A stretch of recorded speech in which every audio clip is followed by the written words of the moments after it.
Shalom Royal Family, welcome to Royal Surabaya Sunday Service. We celebrate your decision to come to the church today and we're so grateful for your presence. Di dalam atau di luar Tuhan, dalam hidup kita dihadapkan pada banyak pilihan yang seringkali membuat kita bimbang dalam memilih. Of course, setiap pilihan ada reward, ada konsekuensinya masing-masing. Tapi pastikan kita memilih hal yang lebih mulia, lebih kekal, dan jelas hanya Tuhan yang kekal dan mulia itu. Tuhan bukan saja jadi tempat pertama, tapi Tuhan adalah satu-satunya menjadi asal dan tujuan di segala aspek kehidupan kita. Baik di pekerjaan, keluarga, pelayanan, bahkan hobi.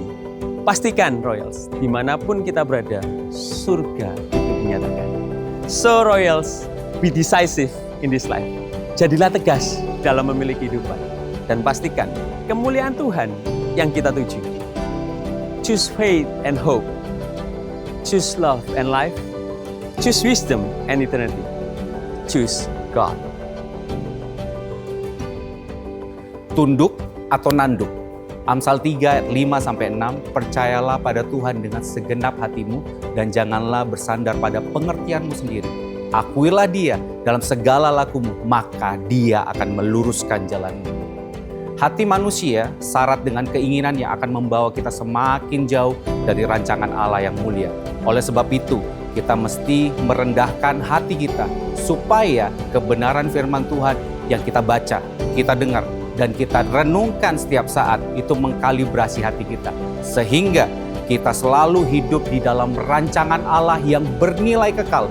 Dan kita bisa berdampak bagi sesama. So, be teachable as we are disciples of Christ. Setia atau mendua. Sebagaimana Kristus setia kepada gerejanya, kita pun harus membangun pernikahan kita di dalam kesetiaan. Sadari bahwa kita adalah representative of Christ's kingdom. Maka jadikan pernikahan kita sebagai cerminan kesetiaan kasih Kristus. Tantangan dalam pernikahan memang selalu ada. Tapi Kristuslah yang akan menopang setiap pernikahan yang memilih untuk tetap setia. So, be faithful in our marriage. Because Christ is faithful to us. Kebersamaan atau kesendirian. Kita tidak dipanggil untuk berjalan sendiri. Di dalam perbedaan, ada rancangan indah yang sedang ditenun. Perbedaan janganlah menjadi pemisah, melainkan warna yang saling melengkapi. Kekuatan kita bukanlah pada seberapa kuat kita, melainkan pada seberapa rendah hati kita untuk saling menopang. Karena di mana ada kesatuan, di sana berkat dicurahkan. Mari menjadi jawaban atas doa Tuhan Yesus, yaitu menjadi satu hati, satu visi, dan satu kasih. Di dalam Dia, kita adalah satu keluarga. So, be united in His family. Royal Family, let us live life at the fullest by choosing God over everything. And these are from our hearts to yours.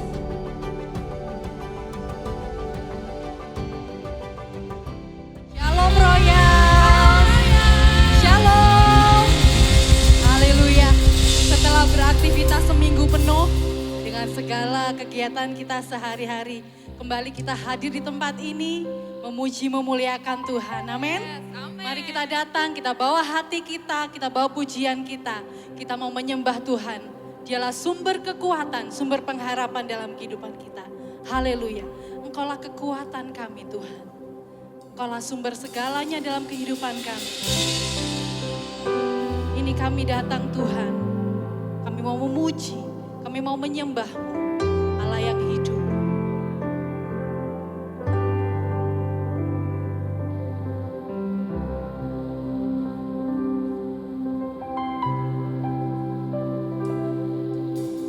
Engkaulah kekuatanku,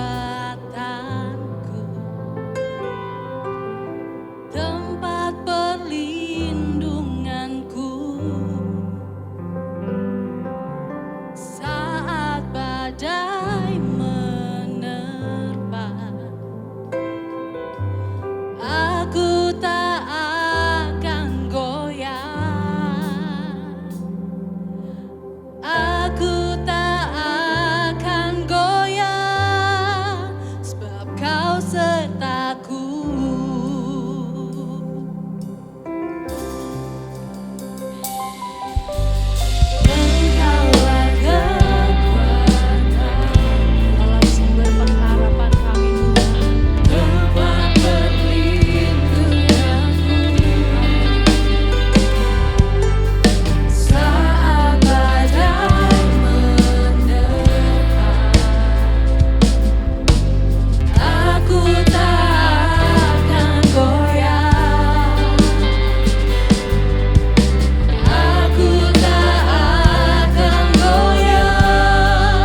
sejauh langit dari bumi, begitu besarnya kasih-Mu.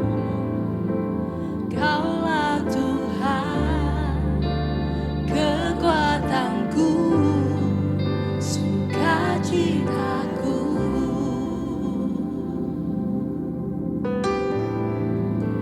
Kaulah Tuhan, kekuatanku, sukacitaku. Sorek-sorek kemuliaan bagi Tuhan kita, sumber sukacita kita. Haleluya. Pagi ini Tuhan, kami siap bersorak-sorai, kami siap bersukacita, kami siap menari untuk kemuliaan-Mu. Dalam nama Tuhan Yesus. Haleluya. Amin. Amin. Haleluya. Haleluya. Siapa di sini yang setiap hari selalu takjub akan kebaikan Tuhan? Lambaikan tanganmu. Come on, kita mau bersorak-sorai bagi Dia.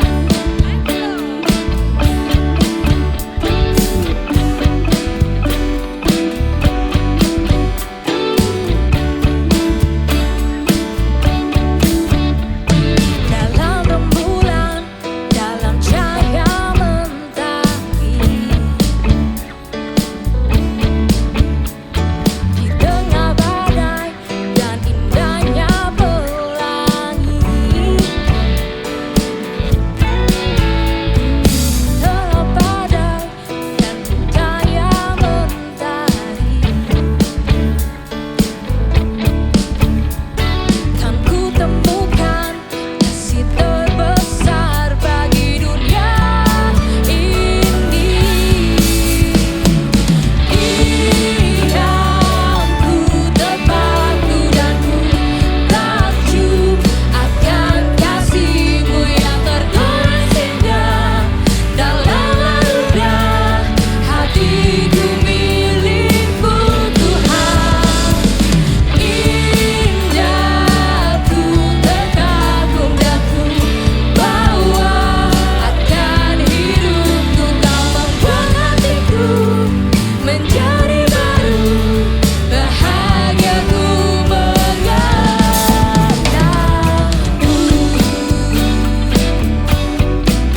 Kami bangga punya Engkau Tuhan.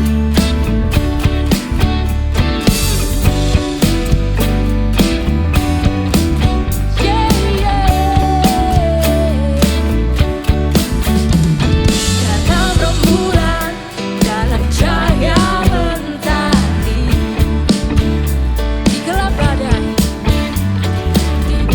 badai dan indahnya pelangi,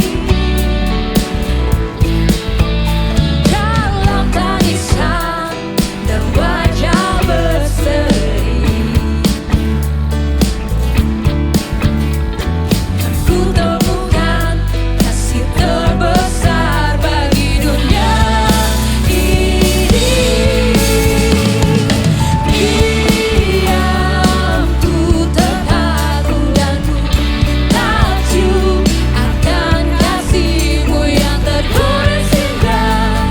Dalam anugerah hatiku milik-Mu Tuhan.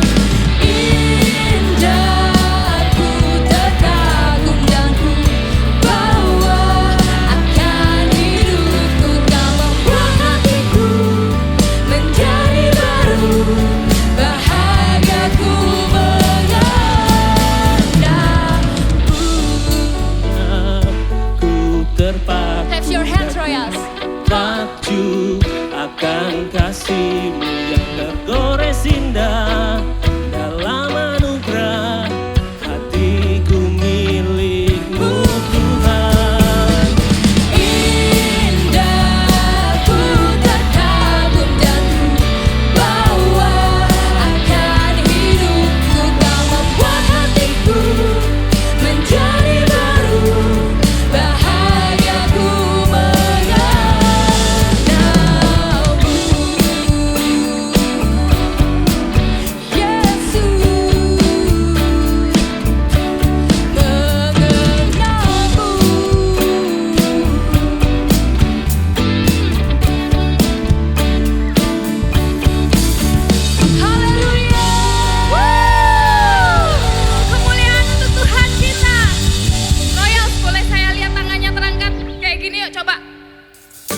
Kita mau menari bagi Allah kita.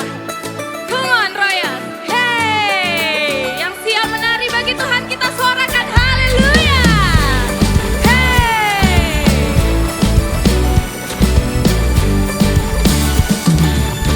Come on. Menarilah, jangan lelah, bersama memuji Dia. Sebab kuasanya dinyatakan bagi yang mengasihinya. Ku kan bersuka walau dunia tak mudah, Dia berikan kekuatan. Di dalam Tuhan aku tak gentar, nyata kuasanya. Say, oh oh oh, oh oh oh, oh oh oh,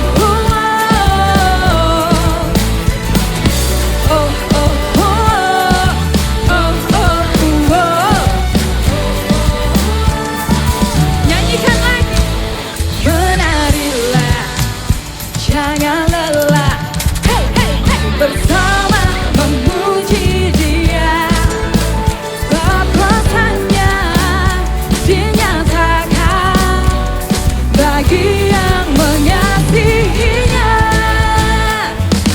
Ku kan bersuka walau dunia tak mudah, Dia berikan kekuatan. Di dalam Tuhan aku tak gentar, nyata kuasanya. Ku kan bersuka walau dunia tak mudah. Kami percaya itu Tuhan.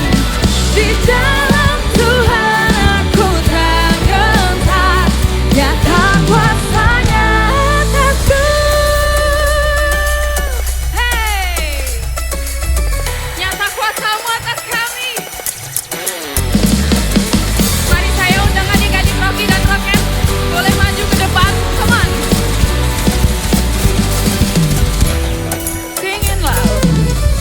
Oh, oh, oh, oh, oh, oh,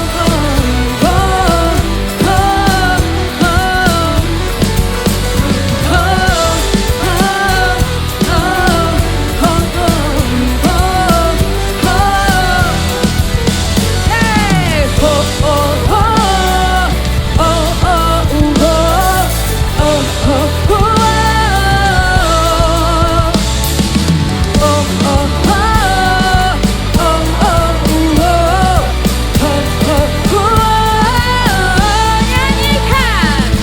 Ku kan bersuka walau dunia tak mudah, Dia berikan kekuatan. Amin.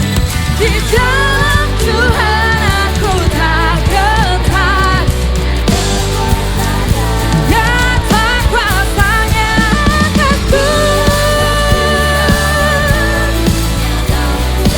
Dia berikan kekuatan. Di dalam Tuhan aku tak gentar, nyata kuasanya. Nyata kuasanya atasku. Come on. Oh oh oh, oh oh oh, oh oh. Kemuliaan untuk Tuhan Yesus. Haleluya. Woo. Semasa pelayanan Tuhan Yesus, kita tuh banyak melihat bahwa Tuhan itu dekat dengan anak-anak. Dan bahkan anak-anak dipakai dalam pelayanannya, dalam mujizat-mujizatnya juga anak-anak ikut terlibat. Jadi jangan anggap remeh anak-anak, dan mari kita bawa anak-anak kita untuk kepada Tuhan, untuk mengenal Dia. Mari adik-adik kita doakan yuk our parents kita.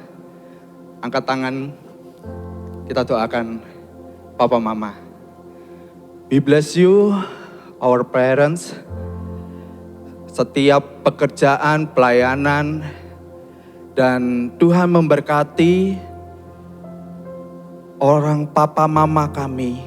Tuhan memberkati yang dikerjakan selalu berhasil.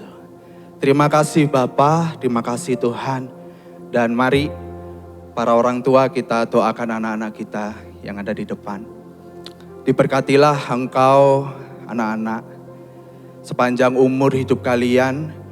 Tuhan memberkati kalian dan berkat kasih Tuhan yang lebih manis daripada madu itu selalu mengikuti kalian. Selalu dapat kalian kecap dan penyertaan Tuhan tidak pernah berakhir dalam hidup kalian. Dan juga untuk kakak-kakak Rocky kami berdoa setiap jerih lelah kalian tidak ada yang sia-sia. Sebab jiwa-jiwa baru akan dibawa oleh adik-adik ini. Dalam pertumbuhan, setiap pertumbuhan mereka, dalam setiap perkenalan mereka akan Tuhan, mereka akan membawa teman-teman mereka lebih banyak lagi kepada Tuhan. Terima kasih Bapa, terima kasih Tuhan Yesus. Kami serahkan semua pelayanan generasi ini ke dalam tangan-Mu. Di dalam nama Tuhan Yesus, Bapa dan Raja kami. Amin. Mari silakan duduk dan sambil setelah anak-anak kita turun, kita juga akan dengarkan storyteller dari Brother Daniel W. Siagian dan juga anaknya.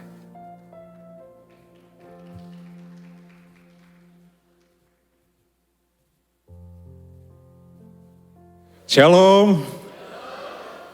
Ya, pertama-tama saya mau memperkenalkan diri dulu. Mungkin ada yang belum kenal. Nama saya Daniel Siagian, Daniel Warren Siagian. Dan ini kenalkan anak saya. Halo semuanya, perkenalkan namaku Matthew Adriel Siagian. Ya, puji Tuhan. Saya melayani di tempat ini bersama dengan istri sudah dari 2012 mungkin. Kemudian dapat melayani di Komsel sampai sekarang sebagai gembala sektor di sektor Royal 2. Oke, yang kami berdua mau sharingkan pada pagi hari ini sebetulnya adalah bagaimana Tuhan itu begitu baik, Tuhan itu sangat cakap sekali memberkati setiap kami berdua ataupun kami sekeluarga anak-anaknya. Mungkin Bapak Ibu, teman-teman semua belum tahu awal pertama kali kenapa Matthew tangan kirinya seperti ini. Yang pertama pada dulu 2006 kalau nggak salah. 2006 itu saya tiba-tiba sakit cacar pada saat istri saya Kak Ayu lagi hamilnya Matthew. Hamil mungkin 4 bulan waktu itu. Karena cacar itu saya takut sekali menular kepada Kak Ayu. Akhirnya saya langsung kos pada saat itu. Kos, singkat cerita akhirnya saya sembuh. Tapi ternyata sembuhnya itu masih menular. Anak saya yang pertama, Gracia, itu saat itu masih sekitar 2 tahun, hampir 2 tahun, 1 tahun sekian. Ketularan dan harus dirawat di rumah sakit. Dan istri saya yang harus menjaga. Karena saya baru sembuh, istri saya yang lagi hamil yang harus jaga. Singkat cerita, kami berdua waktu itu, kami sekeluarga waktu itu ya hanya sendiri di Surabaya.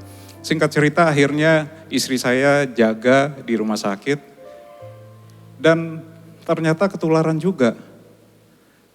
Kalau saya itu muncul banyak sakit cacarnya itu, cacar air. Di istri saya itu hanya di depan sama di belakang. Tapi ternyata menurut dokter itu tetap harus minum obat. Obat itu adalah dilema sebetulnya bagi kami. Obat ini kalau diminum, istri saya sembuh.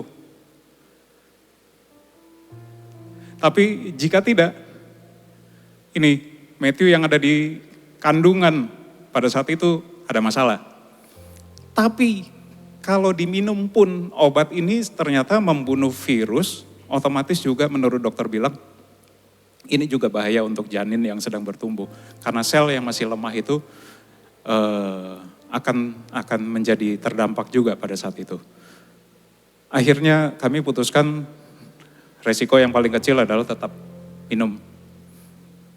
Dan singkat cerita, istri saya sembuh.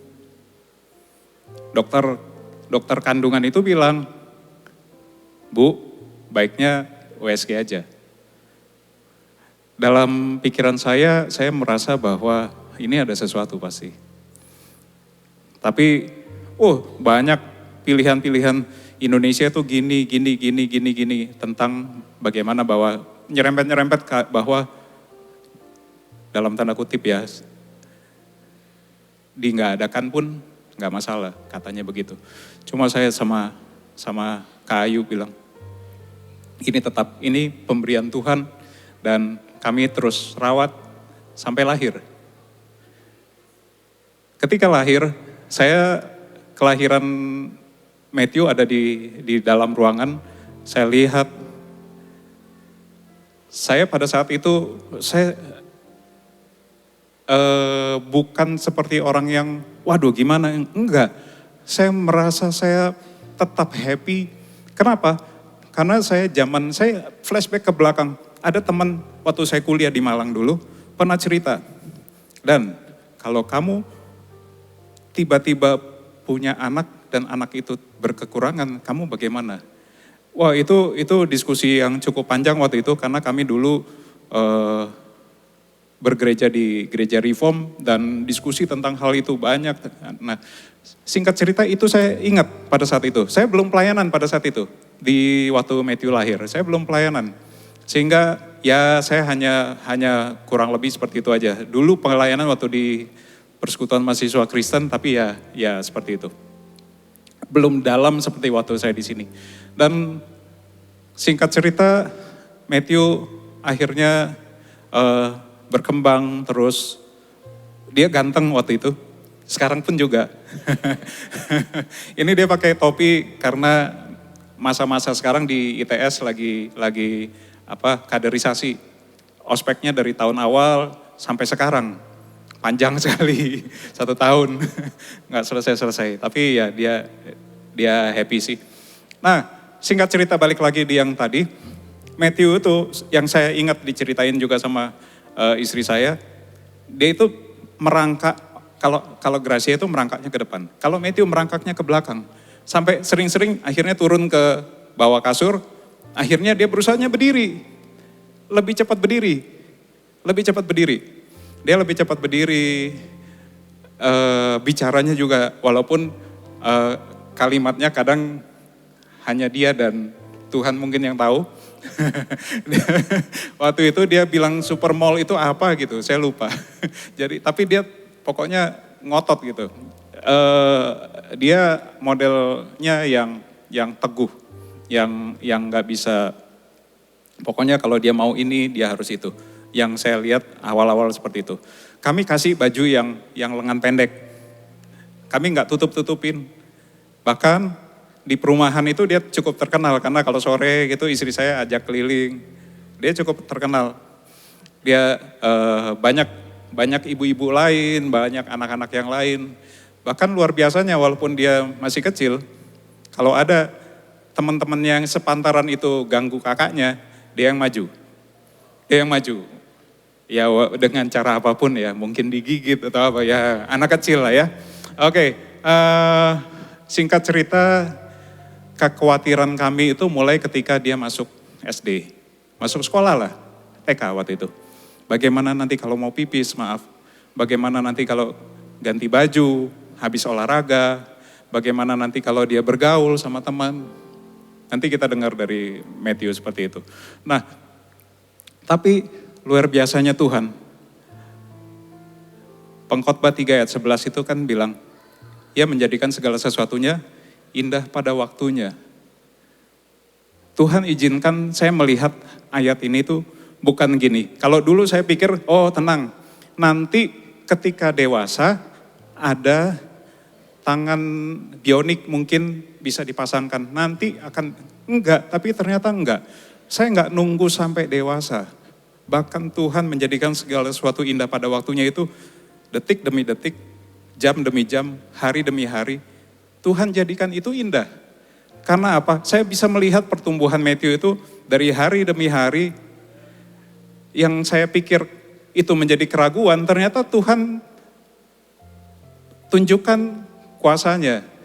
Bayangkan teman-teman, Matthew bisa badminton dengan cara seperti apa? Bagaimana caranya satu tangan bisa servis? Tahu? Caranya mungkin ada teman-teman yang pernah tahu. Yang dia lakukan dulu adalah gini. Saya izin pakai mic ini, anggaplah ini adalah raketnya ya. Raketnya itu dijepit sini. Lalu ini koknya, dia gini kan, baru dipegang. Itu dia temukan sendiri. Saya percaya ini pertolongan Tuhan. Dan Tuhan membuat segala sesuatunya indah pada waktunya itu, saya nggak perlu nunggu sampai dia dewasa, akhirnya dia bisa, sampai dia nanti sudah seperti apa. Tidak, ternyata hari demi hari dilewati dengan indah pada waktunya itu. Karena saya percaya juga Allah turut bekerja untuk mendatangkan kebaikan bagi setiap kita semua yang mengasihi Dia. Nah, mungkin Matthew mau cerita satu hal. Silakan, Matt. Shalom, mungkin aku mau cerita sedikit tentang pengalamanku dari kecil sampai sekarang ini. Jadi mungkin dulu pas SD itu aku masih lumayan gak pede lah sama kondisiku ini. Tapi puji Tuhan juga, Tuhan juga ngasih lingkungan sekolah yang bagus, teman-teman yang suportif juga. Jadi di SD ini gak ada lah namanya bully-bully gitu. Tetap main kayak teman-teman biasa gitu. Lalu singkat cerita pas SMP itu kan masuk di sekolah baru, lingkungannya juga baru kan. Jadi lumayan gak ada temen lah di kelas itu. Jadi pas awal-awal itu aku bener-bener sendiri, pas ospek itu masih sendiri duduk di meja aja, di kursi aja gitu. Lalu ini gak tahu kenapa, puji Tuhan pas istirahat ada satu temanku nyamperin aku. Itu kondisi aku gak punya teman siapa-siapa, gak kenal siapa-siapa, bener-bener sendiri. Dan aku percaya itu juga pasti penyertaan Tuhan dalam hidupku. Tuhan sampai merancang kondisi itu di mana temanku nyamperin aku dan ajak kenalan.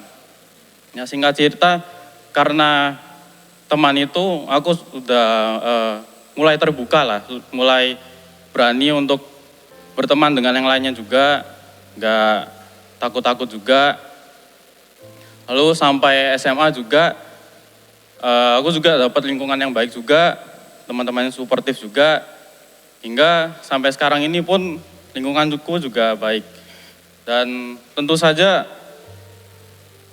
itu juga aku bisa sampai sekarang ini, bisa sampai sekarang percaya diri ini juga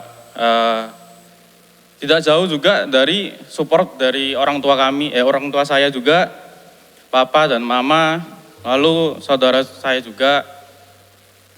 Kemudian penyertaan Tuhan dalam hidup saya juga, selain dari lingkungan yang suportif itu, Tuhan juga menyertai saya dalam melakukan segala sesuatu yang biasanya membutuhkan dua tangan, namun Tuhan bisa bantu aku untuk mengerjakannya dengan menggunakan satu tangan.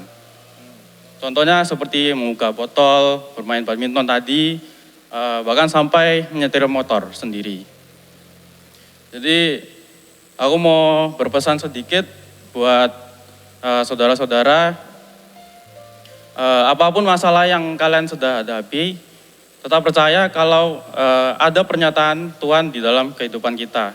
Kita nggak perlu putus asa atau sampai stres, karena setiap masalah itu pasti ada solusinya. Lalu aku juga mau cerita sedikit, peran papaku ini di hidupku sangat banyak ya. Mungkin salah satunya itu yang tadi aku sudah bilang, Papa selalu support aku dalam semua kegiatan yang aku lakuin. Terus Papa juga ngasih dukungan, ngasih motivasi, ngasih pendidikan juga, membimbing aku juga, sehingga aku bisa sampai sekarang ini. Terima kasih. Puji Tuhan, Tuhan itu menyertai kami bukan karena kami seperti apa, tapi saya percaya saya sekeluarga diberkati Tuhan, pasti Bapak Ibu Saudara semua juga akan diberkati Tuhan dengan caranya yang sendiri-sendiri, dengan caranya yang luar biasa. Tidak mungkin sama, tetapi yakinlah penyertaan Tuhan itu selalu ada bagi kita semua. Dan pada akhir, saya dan Matthew mengucapkan Happy Father's Day untuk setiap bapak-bapak yang ada di tempat ini. Kiranya tetap mengandalkan Tuhan, melekat sama Tuhan, maka penyertaan Tuhan itu yang kita akan selalu rasakan setiap hari. Tuhan Yesus memberkati.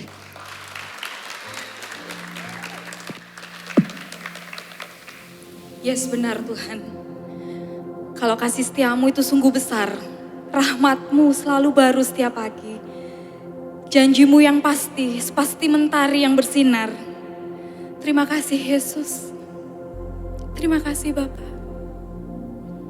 Kami bersyukur memiliki Allah seperti-Mu Tuhan.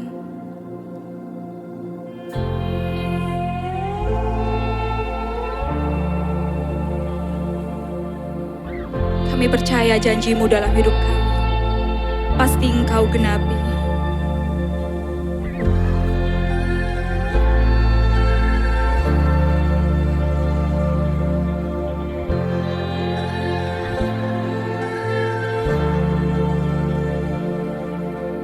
Di tengah luasnya samudra, di dalam badai bergelora, Kaulah jangkar hidupku. Tak sekalipun ku goyah, firman terangi langkahku, sumber damai dalam hidupku. Ku aman di dalam-Mu, penyertaan-Mu sempurna. Sepasti mentari bersinar, begitu pun janji-Mu. Dalam segala perkara, Engkau turut bekerja.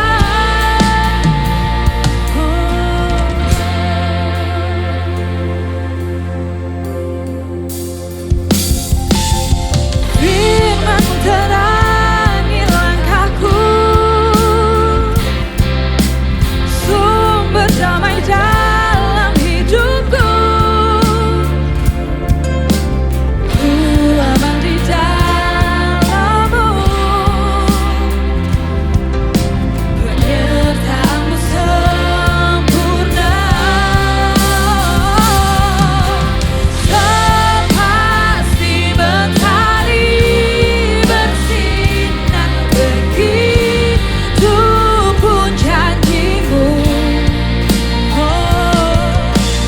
Dalam segala perkara, Engkau turut bekerja. Sepasti mentari, sepasti mentari bersinar. Kami percaya Tuhan, janji-Mu ya dan amin. Dalam segala perkara, Engkau turut bekerja.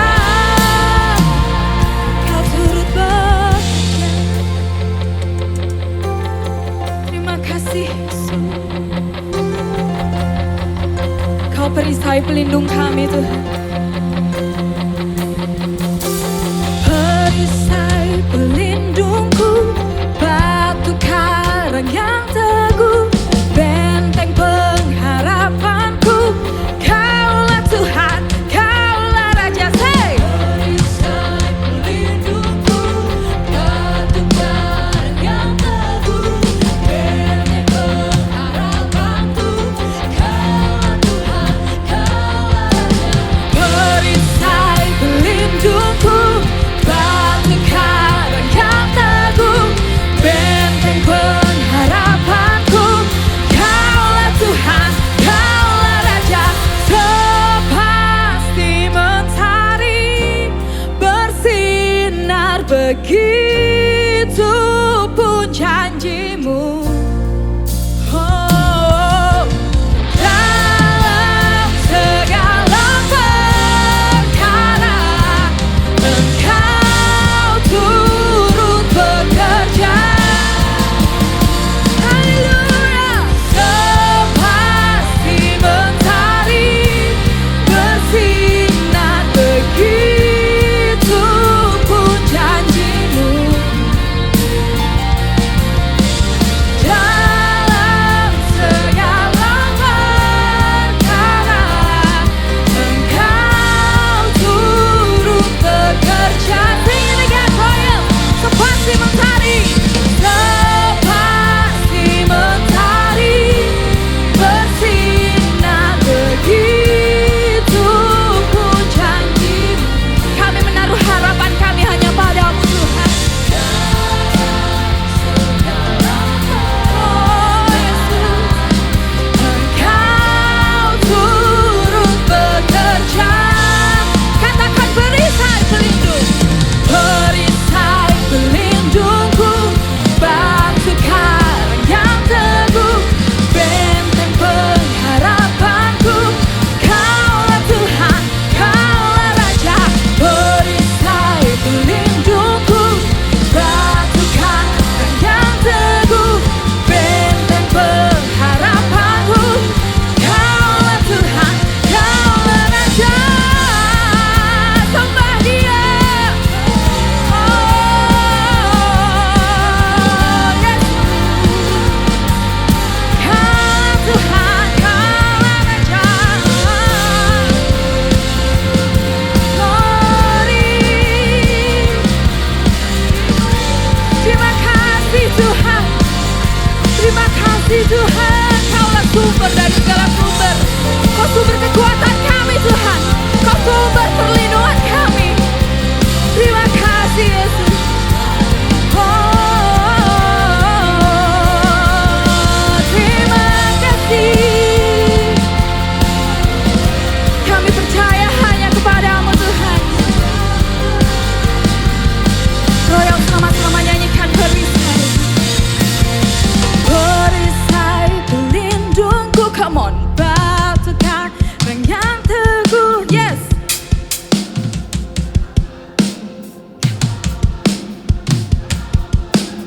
Perisai pelindungku, batu karang yang teguh, benteng pengharapanku, Kaulah Tuhan. Come on, perisai pelindung. Perisai pelindungku, batu karang yang teguh, benteng pengharapanku, Kaulah Tuhan. Sing it again.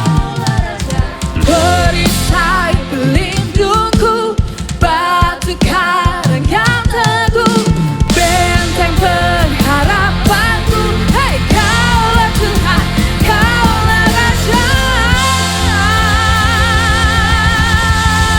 Kemuliaan untuk Raja kita. Terima kasih Tuhan. Kami percaya Tuhan bahwa Engkau Allah yang masih bekerja sampai pada saat ini. Kami boleh melihat, kami boleh merasakan, bahkan kami boleh mengalami pekerjaan Engkau yang luar biasa hebat dalam kehidupan kami. Melalui Roh Kudus-Mu, Engkau masih bekerja Tuhan. Melalui Roh Kudus-Mu, kami boleh mengalami Tuhan, Engkau menuntun setiap kami di dalam pertobatan. Engkau menuntun setiap kami untuk hidup dalam kebenaran. Bahkan Engkau menuntun kami Tuhan untuk hidup bagi kemuliaan nama Tuhan. Hidup berbuah bagi kemuliaan nama Tuhan. Saat ini Tuhan, sebentar lagi firman Tuhan akan disampaikan. Hamba-Mu berdoa Tuhan untuk waktu-waktu ke depan. Ini adalah waktu-waktu Engkau bersama-sama dengan kami melalui Roh Kudus-Mu. Menjamah setiap hati dan setiap pikiran kami Tuhan. Termasuk hamba-Mu yang menyampaikan. Hari ini hamba-Mu berdoa Tuhan. Biar setiap kami diubahkan. Biar setiap kami diteguhkan. Kami pulang kami tidak sama lagi. Kami pulang kami memperoleh pengertian yang baru. Bahkan bukan cuma sekedar kami memperoleh pengertian baru. Tapi kami juga dimampukan untuk menjadi pelaku-pelaku firman Tuhan. Karena Roh Kudus itu tinggal dan hidup di dalam kami. Terima kasih Tuhan. Kami tutup doa ini di dalam nama Tuhan Yesus Kristus. Haleluya. Haleluya. Amin. Shalom semuanya. Saya pertama-tama mau mengucapkan Happy International Father's Day buat semua papa-papa dan semua calon-calon papa yang ada di Rock Young Adults hari ini. Boleh kasih, kalau di sebelah-sebelahnya ada suaminya, yang di sebelahnya ada papa atau apa, boleh kasihlah rangkulan, pelukan, hangat, Happy International Father's Day. Dan saya juga mau mengucapkan terima kasih terutama kepada Bapak Daniel Siagian dan Matthew yang telah bersedia untuk menjadi storyteller bagi kita pada siang hari ini. Kita bisa melihat ya bagaimana dari ketidaksempurnaan yang keluarga mereka alami, ternyata Tuhan bekerja begitu sempurna. Dan saya sebagai Royal Selfish Pastor, saya berharap untuk semua kita yang mendengarkan, yang duduk paling depan sampai yang duduk paling belakang, kita semua terinspirasi dari kisah yang sudah disampaikan. Amin. Saudara, karena ini kan International Father's Day gitu, jadi saya kepikiran untuk minta Bang Dan dan Matthew untuk memberikan kesaksian. Dan dalam perjalanan menuju ke minggu ini, saya jadi berpikir bahwa Tuhan itu kan adalah Allah yang punya tujuan. Tuhan itu kan Allah yang punya rancangan, Dia punya tujuan. Saya berpikir, apa ya tujuan Tuhan menciptakan Matthew ini nggak lengkap. Ya bisa dikatakan begitu ya. Apa tujuan Tuhan? Tentu saja yang tahu tujuannya itu hanya Tuhan sendiri. Kita nggak ada yang tahu kenapa Tuhan mengizinkan ketidaksempurnaan itu kepada Matthew. Dan siang hari ini juga saya kepengen mengajak kita untuk sama-sama berpikir ya. Lalu kalau kita ini sempurna, secara fisik kita sempurna, apa tujuan Tuhan bagi setiap kita? Nah minggu lalu Pastor Budiman Kusworo bilang, yang di-quote juga oleh Royal Surabaya, dibilang gini, tujuan utama hidup kita adalah untuk memuliakan Tuhan. Jadi kalau kita bertanya, apa tujuan Tuhan menciptakan kita? Apa rancangan Tuhan untuk menciptakan kita? Minggu lalu sudah dijawab bahwa tujuannya adalah untuk memuliakan Tuhan. Cuman kadang-kadang kita tuh masih bagaimana ya, konsep memuliakan Tuhan itu bagaimana sih? Kalau kita lagi ada di ibadah, WL lagi praise and worship, waktu WL bilang, mari kita berikan kemuliaan bagi Tuhan. Maka jemaat, boleh kita berikan kemuliaan bagi Tuhan? Nah gitu, kita semua akan bertepuk tangan gitu. Apa sih memuliakan Tuhan itu? Oh kalau memuliakan Tuhan gitu ada yang puji kita. Wah Nancy luar biasa ya, khotbah kamu puji Tuhan memberkati. Iya, kemuliaan hanya bagi Tuhan. Soli Deo Gloria. Oh berarti kalau misalnya kita dipuji orang, ada sebuah keberhasilan, ada sesuatu yang baik, maka kita kembalikan kemuliaan bagi Tuhan. Tapi apa sebetulnya yang dimaksud dengan hidup di dalam memuliakan Tuhan? Kita cuma bisa melihat dari apa yang Alkitab sampaikan tentang hidup yang memuliakan Tuhan. Ternyata Yohanes 15 ayat 8 bilang bahwa hidup yang memuliakan Tuhan seperti ini. Dalam hal inilah Bapakku dipermuliakan, yaitu jika kamu berbuah banyak. Dan dengan demikian kamu adalah murid-muridku. Jadi ternyata untuk kita hidup memuliakan Allah, bagaimana caranya untuk hidup memuliakan Allah sesuai dengan tujuan, yaitu dengan berbuah banyak. Dan ini adalah tema dari Rock International Ministry di bulan ini. Dan saudara, bahwa tentang berbuah ini, saya temukan bahwa di Alkitab, di Kejadian pasal 1 ayat ke-28. Jadi waktu Allah menciptakan manusia, Allah menciptakan Adam, Allah memberkati mereka dan Allah ngomong gini, be fruitful and multiply. Ini Pak Arifin sering banget ngomongin be fruitful and multiply. Kalau di bahasa Indonesia dibilang beranak cuculah dan bertambah banyaklah. Saya senang bahwa bahasa Inggris masih mengambil literasi asli dari bahasa Ibrani. Bahasa Ibraninya itu peru. Peru atau parah artinya be fruitful. Jadi ternyata sejak awal penciptaan, Allah menciptakan kita semua dengan tujuan, dengan desain, dengan rancangan untuk berbuah. Dengan berbuah demikian, baru kita bisa memuliakan Allah. Amin. Nah, dan kalau kita baca di Perjanjian Lama, kisah-kisah tokoh-tokoh Alkitab atau kisah bangsa Israel, ketika mereka dibilang bahwa hidup mereka baik, selalu disandingkan dengan kehidupan yang berbuah. Jadi kalau kehidupan berbuah, itu pasti kehidupan yang baik. Kehidupan yang baik itu pasti kehidupan yang berbuah. Dan pola yang sama, konsep yang sama itu masih sampai di dalam Perjanjian Baru. Cuman di Perjanjian Baru ada satu kali satu cerita di Matius pasal 21. Yesus pagi-pagi lagi butuh sarapan nih. Dia lagi jalan-jalan dan dia lihat ada pohon ara. Apa yang dilihat di pohon ara itu? Pohon ara itu lagi dicari buah-buahan, tidak ditemukan buah-buahan di situ. Yesus lagi lapar. Apa yang dilakukan Yesus kepada pohon ara? Dikutuk pohon ara itu dan dia tidak berbuah lagi. Kenapa ya kok dikutuk? Karena dia tidak hidup sesuai dengan tujuan. Seharusnya tujuannya dia adalah memberi buah. Tapi dia gagal memberi buah. Dan akhirnya Yesus kutuk pohon ara itu. Bagaimana dengan kehidupan kita? Tuhan merancang kita, memberkati kita, mendesain kita untuk berbuah. Jadi kalau hidup kita tidak berbuah, artinya kita gagal memuliakan Allah.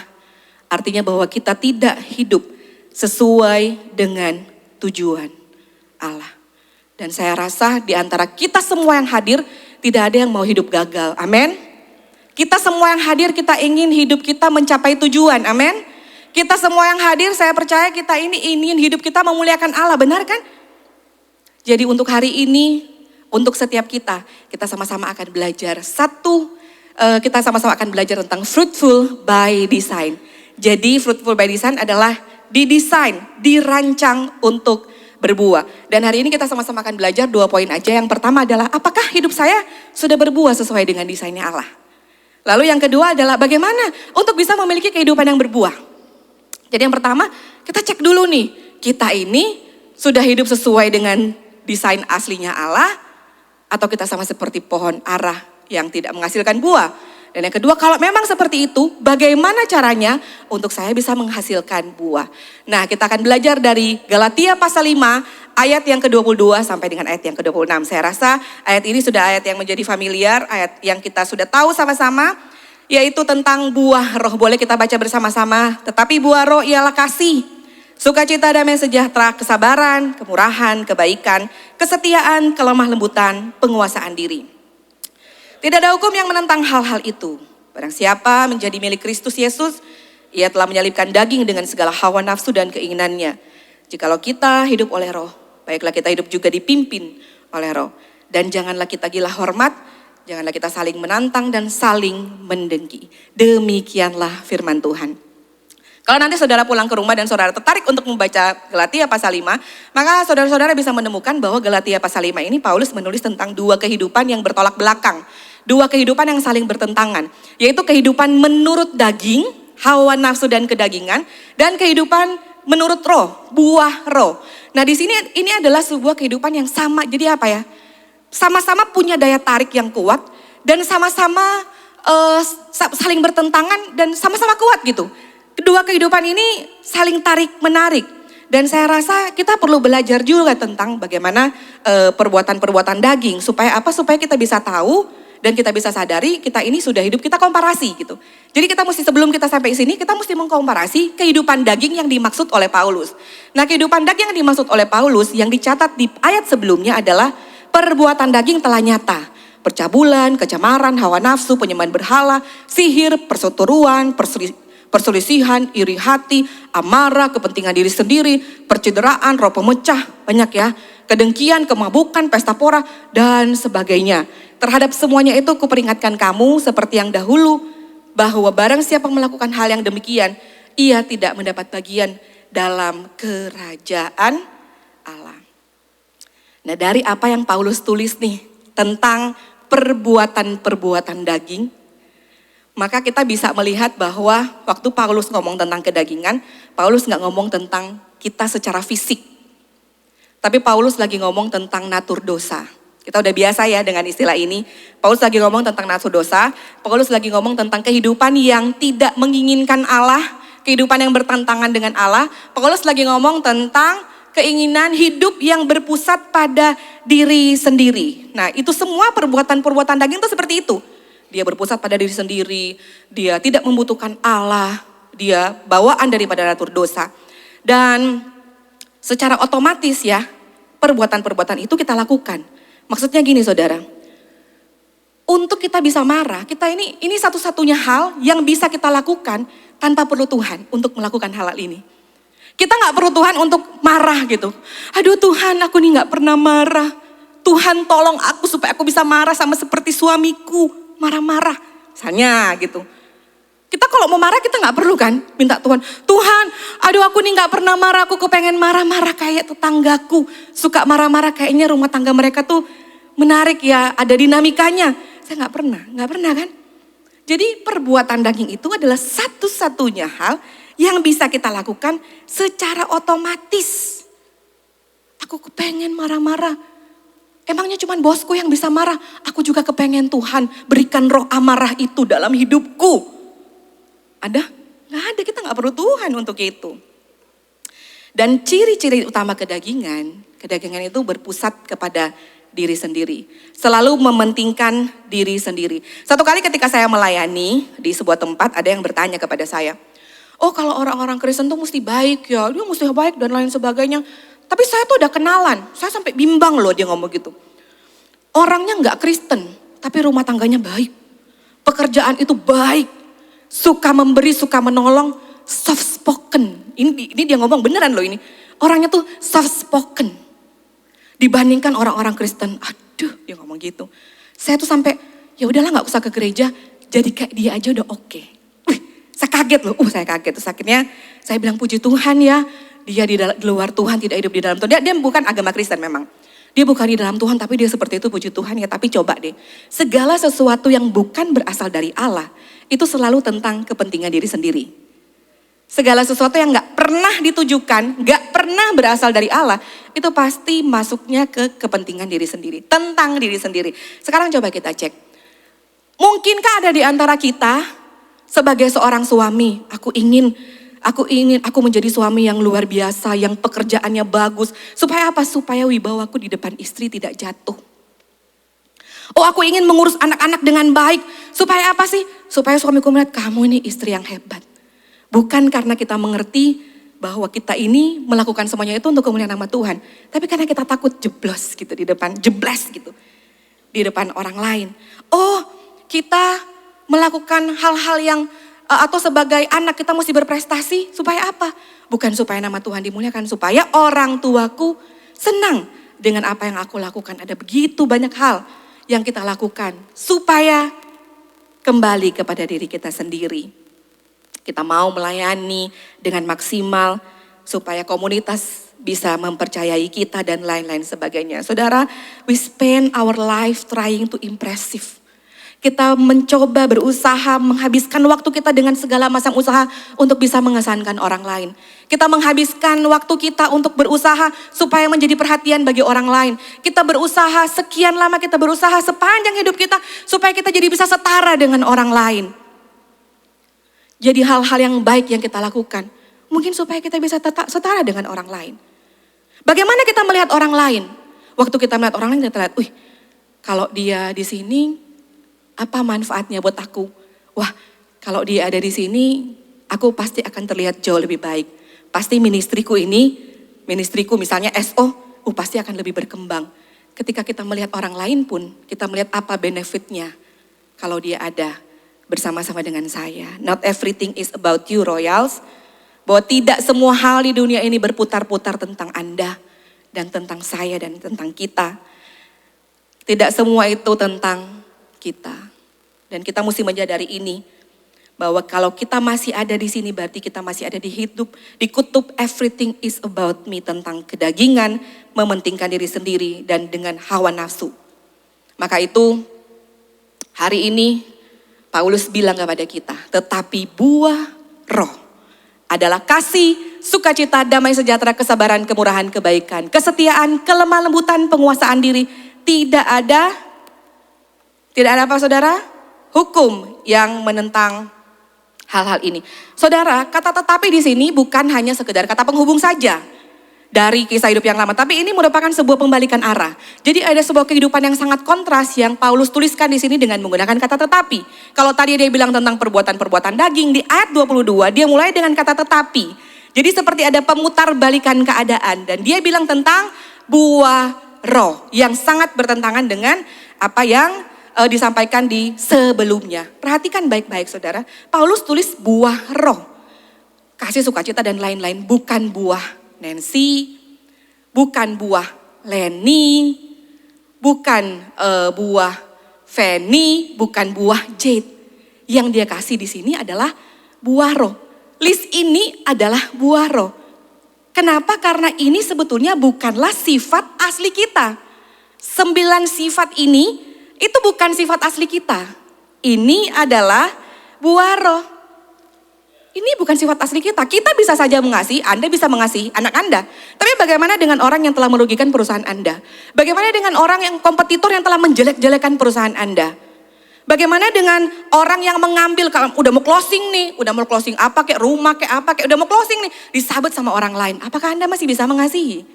Anda bisa memiliki damai sejahtera, tapi waktu Anda lihat bahwa aset saya, tabungan saya, asuransi saya aman. Jadi meskipun ekonomi Indonesia ini tidak menentu, tapi aman kita sekeluarga. Mau liburan ke luar negeri aman, karena kita punya aset, kita punya damai sejahtera. Karena itu, bahkan kita mungkin memiliki sukacita, tapi waktu kita datang ke gereja, udah datang telat, begitu sampai, ya kok yang WL Avan sih? Aku kurang suka sama Avan. Ya, damai sejahtera aku jadi hilang lihat. Misalnya ini ya, tadi aku udah ngomong sama Avan WL bagus banget, semua orang dijamah Tuhan, semua orang diberkati Tuhan. Tapi bagi dia, Avan itu cuman suaranya doang yang bagus. Dia cuman ketolong sama musik. Jadi hype service ini tuh bukan Avan banget lah. Damai sejahtera kita hilang untuk melihat hal-hal seperti itu. Makanya saya bilang ini bukan sifat asli kita. Ini bukan sifat naturalnya kita. Ini bukan original desainnya kita. Ini adalah supranatural. Sifat-sifat ini di luar kemampuan dan di luar kapasitas kita untuk menjalaninya. Kasih, sukacita, damai sejahtera, kemurahan, kebaikan, kesetiaan, kelemah lembutan, dan penguasaan diri. Ini sesuatu yang supranatural, yang kita gak mampu. Sampai sini saudara bisa mengikuti? Amin. Nah Royals, kalau kita perhatikan satu persatu kualitas yang ada di sini, yang dihasilkan oleh roh, maka sebetulnya ini bukan hanya sekedar list evaluasi diri atau introspeksi diri. Tetapi ini kembali kepada desain awal kita. Paham ya? Ini bukan cuma sekedar list untuk kita introspeksi, untuk kita ini udah jalan dengan desain Tuhan apa belum, tapi ini adalah desain awal kita. Sejak awal penciptaan, Allah mendesain kita untuk memiliki potensi untuk berbuah. Tetapi ketika dosa masuk, kita kehilangan kemampuan itu. Kita tidak lagi punya kemampuan ini. Kita bisa aja mengasihi, tapi sekarang punya syarat sejak dosa masuk. Kita bisa saja bersuka cita, tapi orientasinya beda. Kalau kehidupan lancar, maka ada sukacita. Kalau kehidupan lagi lancar, kita tidak bersuka cita. Kita bisa saja memiliki damai sejahtera bukan karena kita percaya Allah memelihara. Tapi sekali lagi karena kita mungkin punya orang dalam dan lain-lain sebagainya. Indeks ekonomi perlulah ya, cuman di Indonesia cuman bisa jadi 2. Punya orang dalam atau jadi orang hebat. Selain itu ya begitulah. Kita sabar cuman supaya kita gak mau overthinking.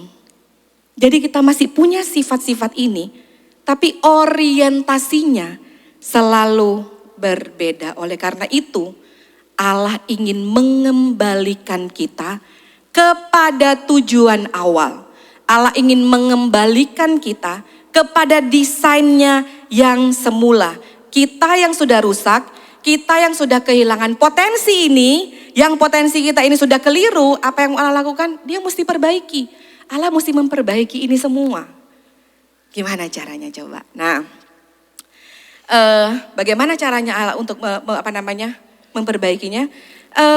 Saya tuh tinggal di satu kamar kos-kosan dan kemarin AC saya tuh tiba-tiba udah nggak dingin. Kita kalau dengar kata air conditioner, maka yang ada dalam pikiran kita adalah satu mesin yang bisa mengubah suhu udara ya. Di sini panas, kalau kita nyalain AC jadi dingin. Nah AC saya sudah nggak dingin. Nah waktu saya menyadari AC saya sudah nggak dingin, saya langsung menyadari satu hal bahwa AC saya rusak. Kenapa saya tahu AC saya rusak? Ya itu, karena seharusnya dia mengeluarkan angin dingin. Tapi ternyata dia yang keluar adalah angin panas. Dan supaya dia bisa berfungsi kembali, mengeluarkan angin dingin, mengubah suhu udara jadi dingin, maka saya perlu untuk memperbaiki AC itu supaya bisa menjadi seperti semula. Nah inilah yang dilakukan Yesus. Ini adalah ilustrasi yang sangat sederhana. Tapi inilah yang dilakukan Allah melalui Yesus bagi kita semua. Di dalam Yohanes pasal 15 ayat yang kelima dibilang, akulah pokok anggur yang benar dan kamulah ranting-rantingnya. Bagaimana supaya kita diperbaiki adalah dengan cara tinggallah di dalam aku dan aku di dalam kamu. Maka kamu akan berbuah banyak. Jadi untuk mengembalikan kita kepada tujuan awal, Yesus itu mesti bilang bahwa tidak ada syarat lain, tidak ada cara lain. Selain aku tinggal di dalam engkau dan engkau tinggal di dalam aku. Karena hanya di dalam dialah kita beroleh buah yang banyak. Dan Yesus bilang menegaskan kepada orang-orang yang mendengar saat itu dengan tegas bahwa di luar aku kamu tidak dapat berbuat apa-apa. Yesus melalui Yesus saya dan saudara diperbaiki. Kalau bahasa Paulus kita ini dicangkokkan. Kita ini ranting-ranting yang mati yang kita ini dicangkokkan kepada pokok yang benar, yaitu Yesus Kristus sendiri supaya kita bisa kembali kepada rancangan awal. Dan di luar Yesus dia bilang kita tidak dapat berbuat apa-apa karena di luar Yesus kita ini seperti AC yang tidak dingin. Saudara paham maksud saya? Di luar Yesus kita ini seperti AC yang tidak dingin. Kalau saja AC yang dirancang untuk mendinginkan ruangan dan kita tahu dia tidak bisa mendinginkan ruangan, kita akan pertanyakan apakah apakah dia masih berfungsi sesuai dengan desainnya. Jadi saya mau kasih pertanyaan reflektif buat saudara. Kita ini dirancang untuk menghasilkan buah. Ketika kehidupan kita tidak menghasilkan buah roh, maka kita ini perlu bertanya kepada diri kita sendiri, apakah kita sedang hidup di dalam desainnya Tuhan? Tidak perlu dijawab sekarang ya. Sebenarnya ada ABCD habis ini. Saya saudara agak-agak. Nah, ini pertanyaan untuk saudara bawa pulang. Ini pertanyaan untuk saudara doakan. Ini pertanyaan untuk kita mengoreksi diri kita. Dan saudara kalau kita bicara tentang buah roh seperti yang saya katakan tadi, itu bukan buah yang dihasilkan oleh kita pribadi. Buah roh ini bukan buah roh. Ini adalah satu buah roh dengan 9 sifat, dengan 9 ekspresi. Dan salah satu karakter utama dari buah adalah buah itu harus dikonsumsi oleh orang lain. Buah itu ya kalau kita nggak petik, itu dia jatuh ke tanah sampai membusuk. Dan nggak ada tuh, nggak dipetik-petik nih, lewat-lewat aja nih. Nggak mau nih metik-metik buah-buah mangga nih. Udahlah besok-besok Nancy lewat lagi tak makan sendiri aja buah mangga. Nggak ada buah yang kayak begitu. Nggak ada ya, nggak ada buah yang baper karena buahnya nggak dimakan. Justru karakter buah adalah buah itu harus dikonsumsi oleh orang lain. Dan sama seperti kita, untuk kita mengetahui, untuk kita berbuah, itu juga harus bisa dirasakan oleh orang lain. Bukan klaim pribadi. Kalau saya sih berbuah kira-kira sukacita selalu ada. Coba aja kalau naik gunung. Coba aja kalau mendaki. Yang pertama-tama hilang itu sukacita. 1 tanjakan lewat, 2 tanjakan mulai hilang. Di mana sukacita itu ada Tuhan? Jadi bukan karena klaim-klaim pribadi. Dan salah satu tempat yang paling tepat untuk mempraktekkan buah roh adalah lewat ministry. Lewat apa saudara? Lewat pelayanan. Nah pelayanan ini adalah salah satu tempat untuk kita mempraktekkan buah roh. Enggak salah dengar, benar dengan pelayanan. Pelayanan ini sebagian besar dari kita ini volunteer. Artinya kita nggak dibayar. Datang lebih pagi, pulang lebih sore. Latihan gitu, kemudian apalagi SO dari Selasa sudah mulai kita koordinasi. sosial media desain dari hari Senin. Udah ada aja yang mesti itu semuanya volunteer gitu. Lalu kemudian ada hospitality yang mikirin makanan apa menunya karena orang Surabaya tuh rewel-rewel. Makanan itu mesti enak, murah dan enak baru bagus. Murah, gak enak dicacat. Mahal gak enak apalagi. Jadi buat yang lagi ada bisnis F&B di sini ya, mau tes dulu sama kita ini. Ada hospitality, dia mesti mikirin lemper, supaya lemper itu gak deket-deket, supaya lemper keluar 2 tahun lagi misalnya, mau diapain ini. Makanya kalau saudara di hospitality, nikmati baik-baik makanannya. Ngantri, karena belum tentu ya saudara makan hari ini bisa ketemu lagi, setahun lagi, belum tentu. Ada orang-orang yang memikirkan hal-hal itu. Lalu kemudian di dalam pelayanan, bertemulah seseorang yang skillful dengan yang heartful. Temu nih dalam dunia pelayanan. Yang desainnya paling bagus, yang dia sekolah, dia skillful. Ketemu dengan yang penting hati mau melayani Tuhan dong. Belajar gak apa-apa. Temu mereka. Ketemu orang kalau main musik tuh kemana-mana. Ketemu dengan orang yang penting hati mau melayani Tuhan. Ketemu dengan orang yang idealis, dengan orang yang slow aja gak apa-apa. Kita mesti melayani Tuhan. Nah, kira-kira kalau orang yang skillful ini dengan orang yang heartful ini ketemu dalam satu pelayanan, kira-kira siapa yang duluan keluar ya? Siapa yang kira-kira mundur duluan? Pernah? Belum pernah ada data sih. Pernah gak Pak Gembala Richard, Pak Gembala Andrew Juwana memikirkan itu ya? Siapa ya? Terus ada yang keluar nih sekarang. Saya, Anda heartful atau skillful? Nah, kita tanya dulu. Siapa nih? Tapi justru ya saudara, di dalam ketika orang-orang ini bertemu, justru disinilah mereka berdua belajar saling bersabar. Ya kan? Sehingga tercipta satu harmoni dan suatu kerjasama yang baik untuk ibadah, untuk pelayanan, dan nama Tuhan dimuliakan. Kesabaranmu itu akan diuji oleh rekan ministrimu. Pengendalian dirimu tuh akan dinikmati oleh rekan yang sesama ministrimu. Dan bersama-sama kita saling bisa melihat bahwa roh bekerja di dalam kita menghasilkan buah-buah roh. Saya sudah mencicipi begitu banyak buah-buah dan buah roh saudara-saudara. Saya rasa juga saudara sudah mencicipi buah roh dari saya. Amin. Nancy kayaknya belum ya, berarti kita kurang dekat.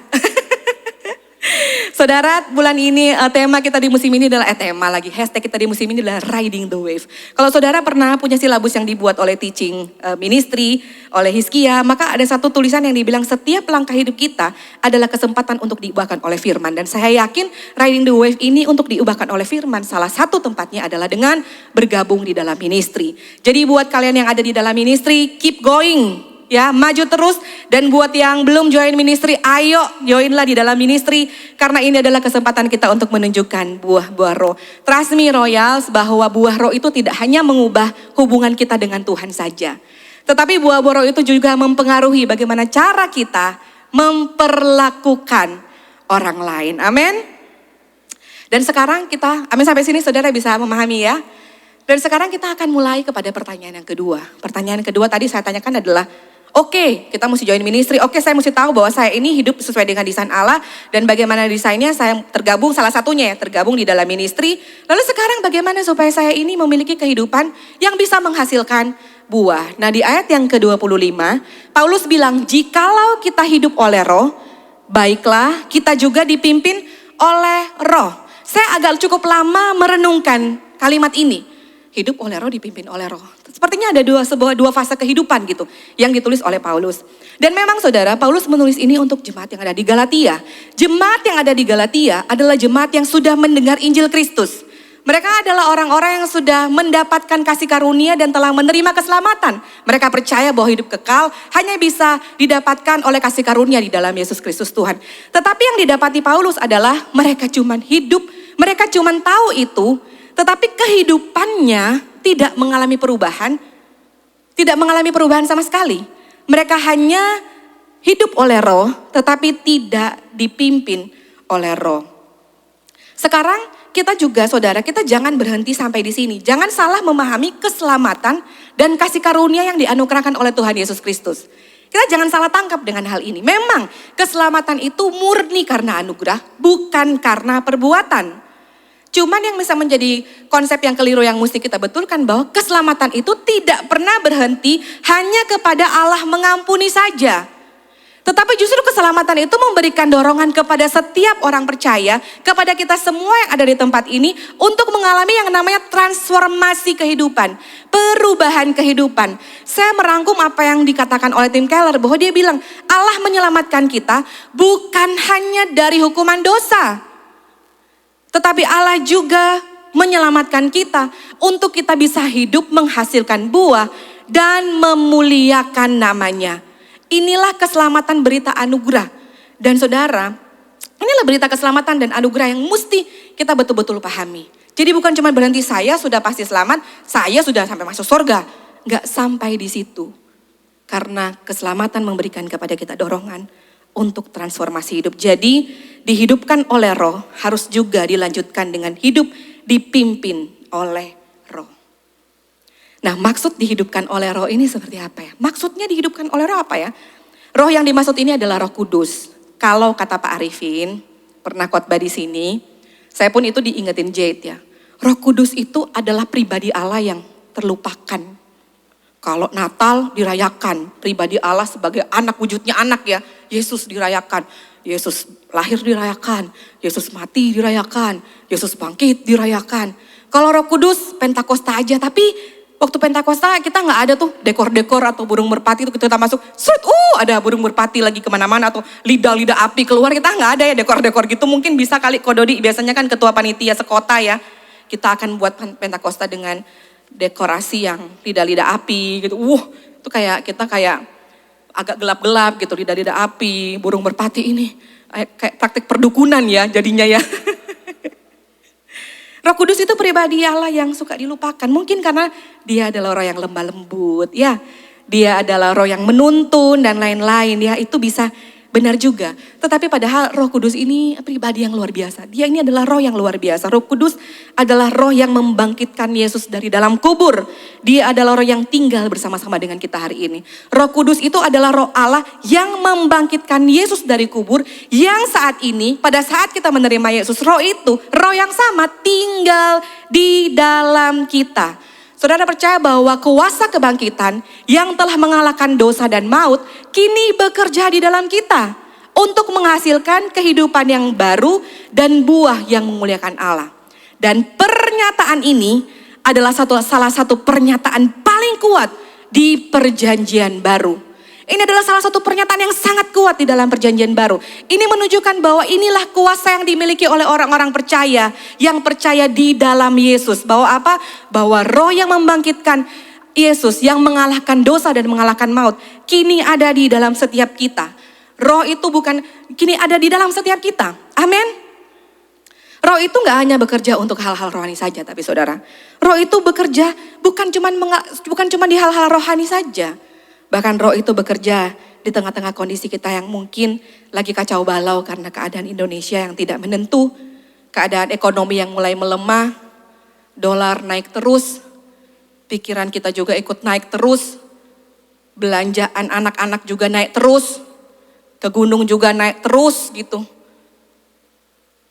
Roh juga bekerja di masa-masa di tidak menentu ini. Saya menulis ini saudara. Mudah-mudahan saudara bisa lihat roh memampukan kita untuk bisa mengasihi Indonesia dan mengasihi keluarga.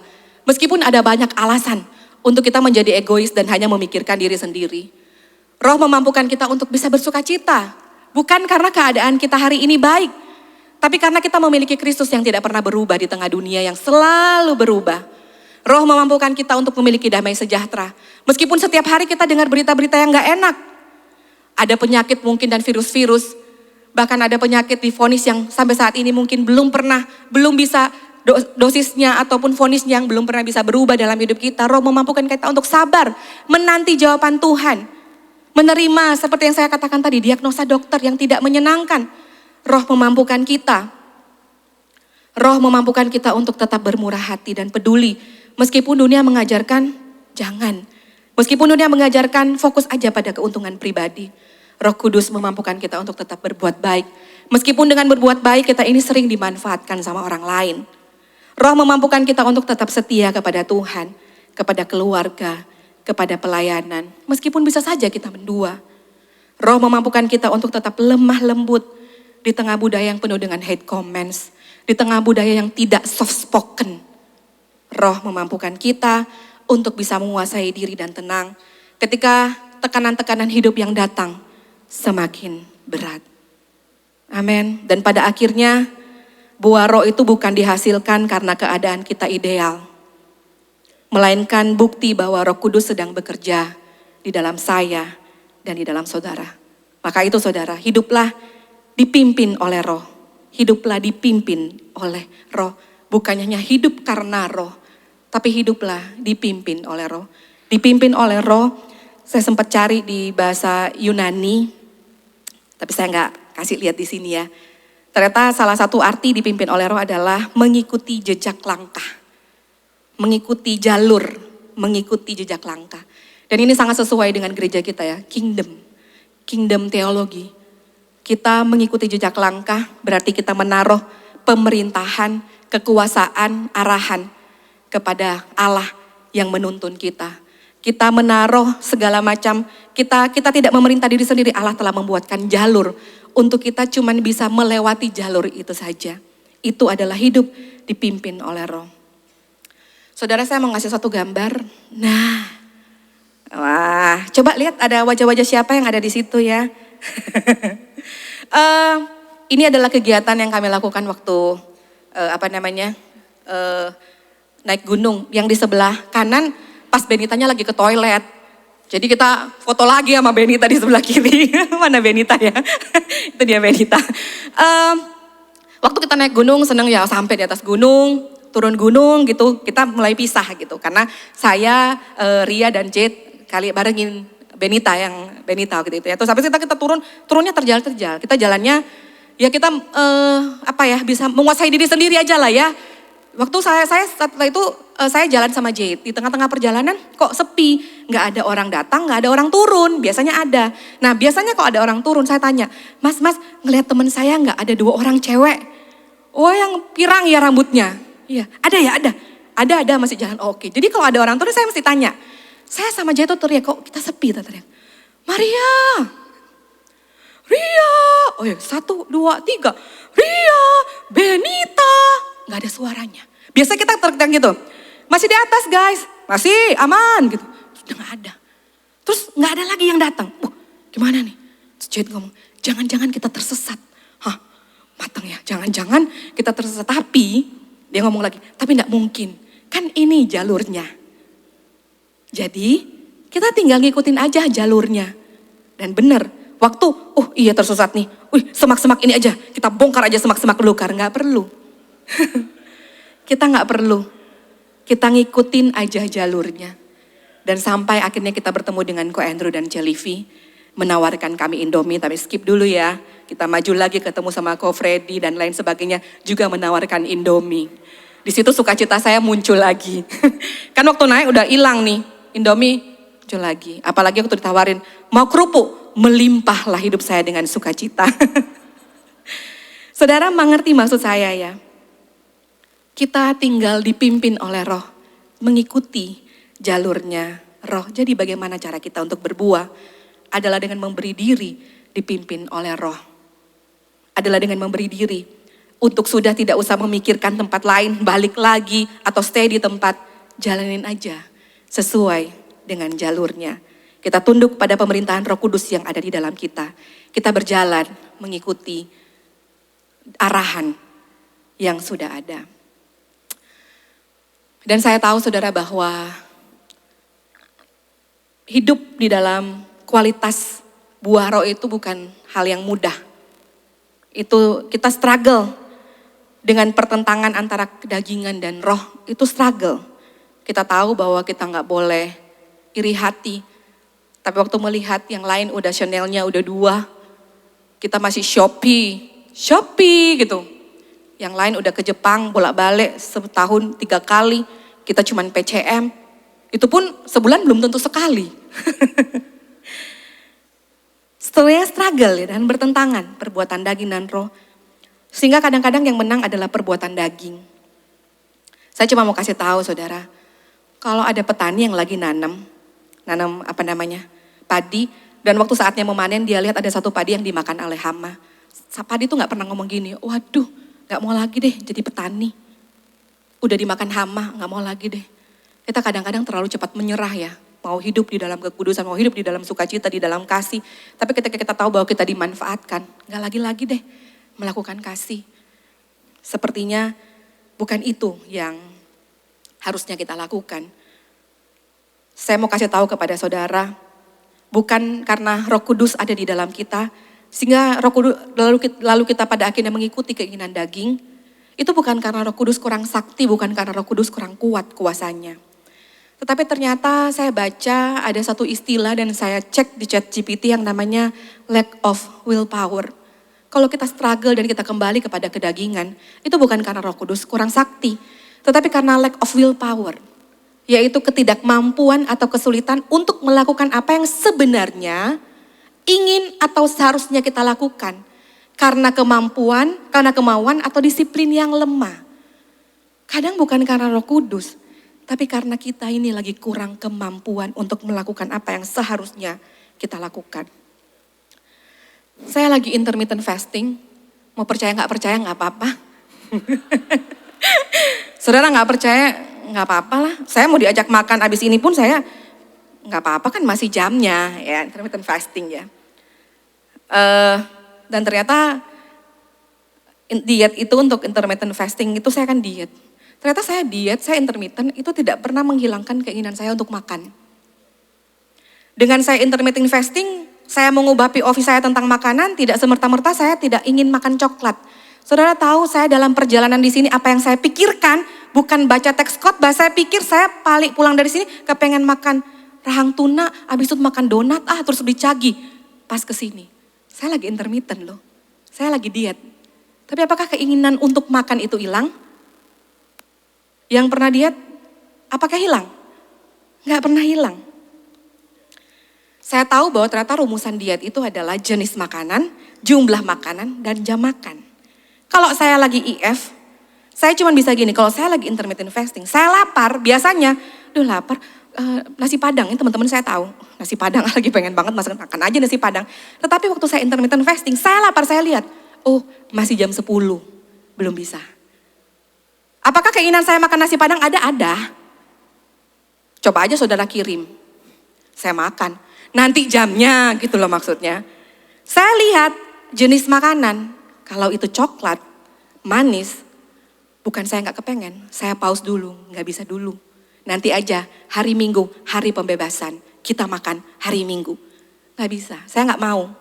Jadi intermittent fasting itu pada akhirnya mengubah saya. Bukan mengubah perilaku keinginan di dalam saya.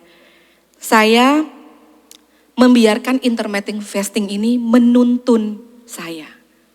Saudara paham ya?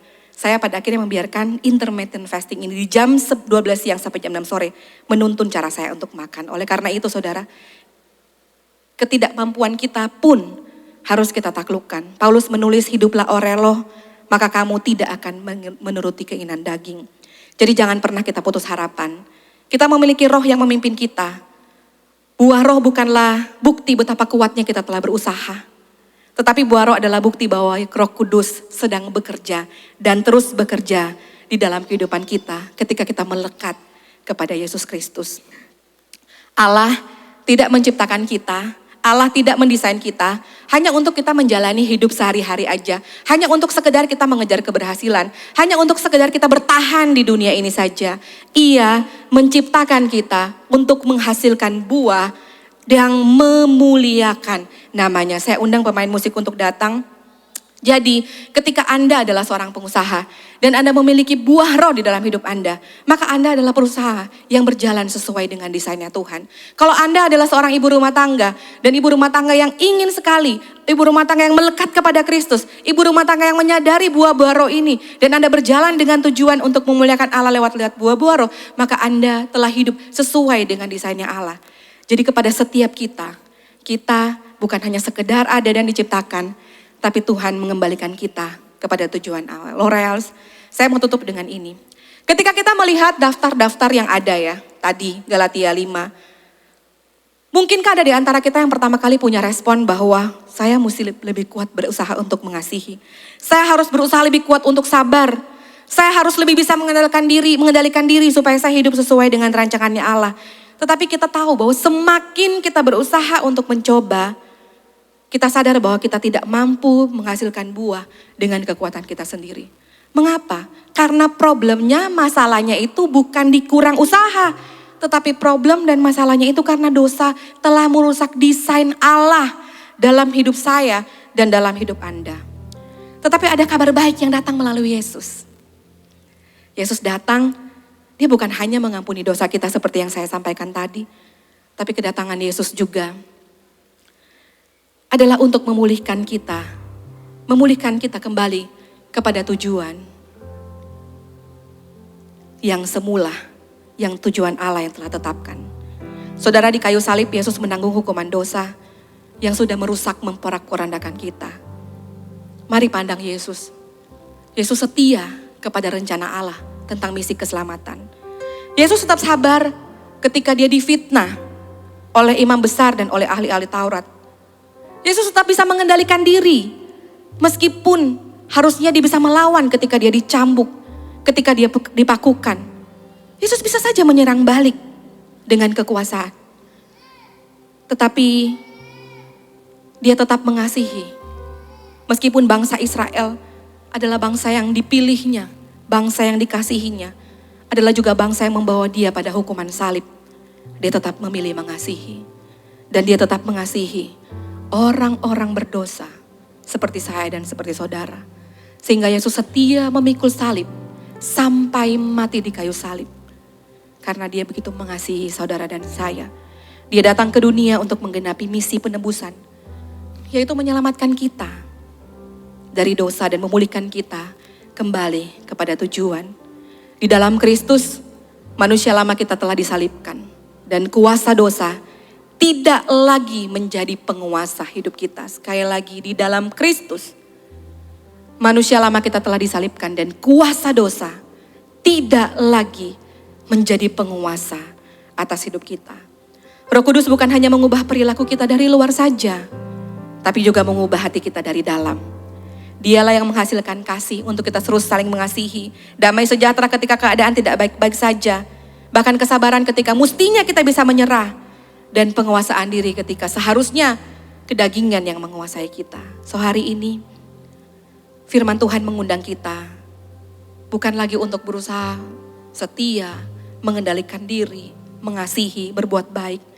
Tetapi firman Tuhan mengundang kita untuk tinggal di dalam Kristus. Sebab ketika kita tinggal di dalam Kristus, maka Roh Kudus akan membentuk kita kembali sesuai dengan desain Allah.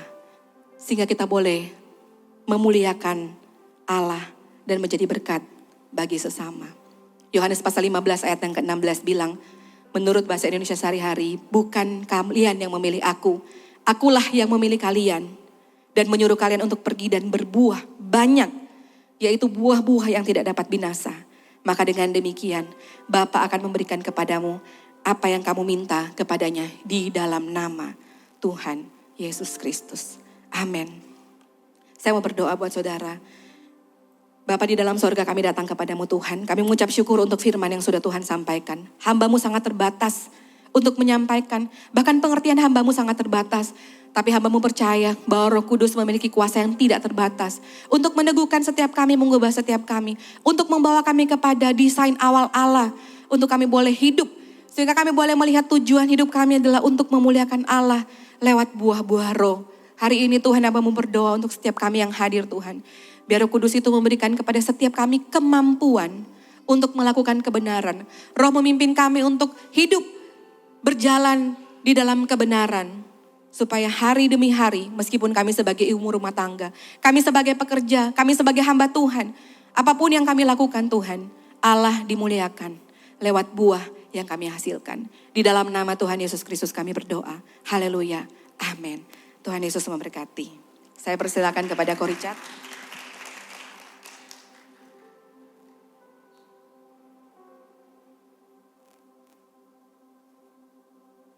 Thank you, Nancy.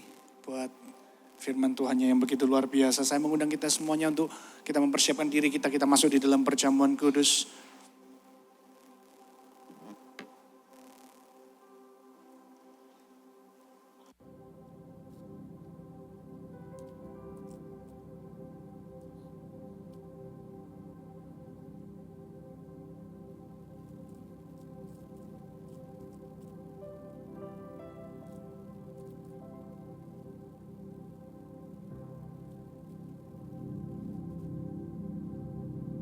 Sebelum melakukan perjamuan kudus, mari kita periksa hati kita sendiri, masing-masing kehidupan kita.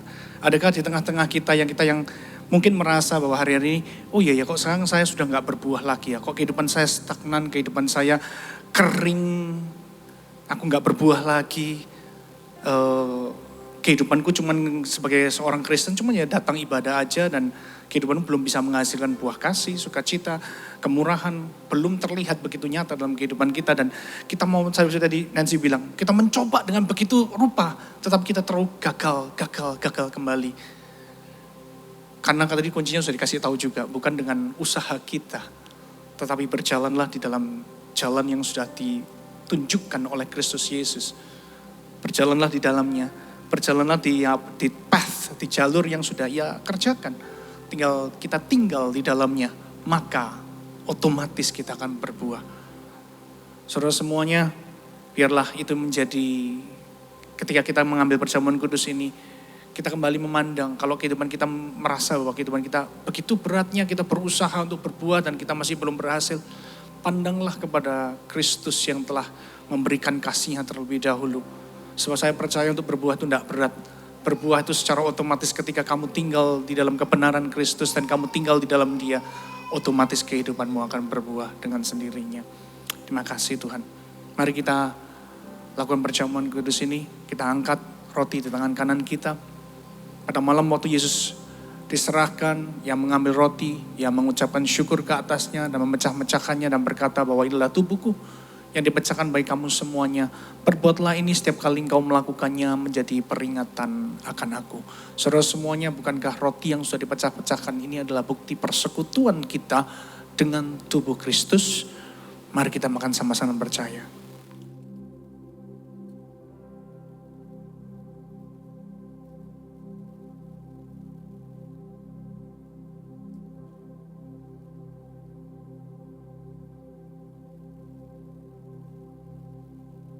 Angkat cawan tinggi-tinggi tangan kanan kita.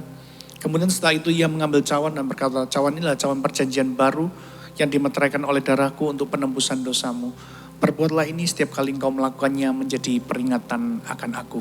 Saudara semuanya, bukankah cawan pengucapan syukur yang di atasnya kita telah ucapkan syukur ini adalah persekutuan kita dengan darah Yesus? Mari kita minum sama-sama dengan percaya. Terima kasih Tuhan.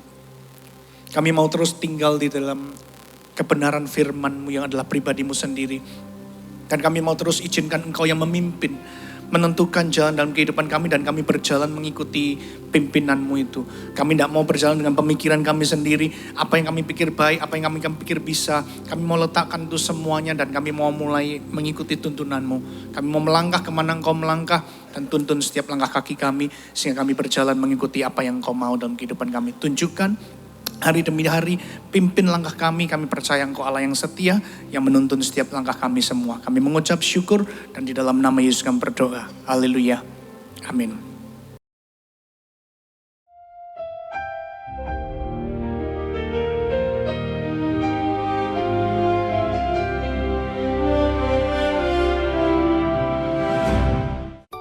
Shalom semua warga kerajaan. Apa yang Tuhan mau dari kita?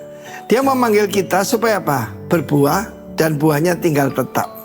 Fruitful disciples. Artinya bukan satu muridnya tapi banyak.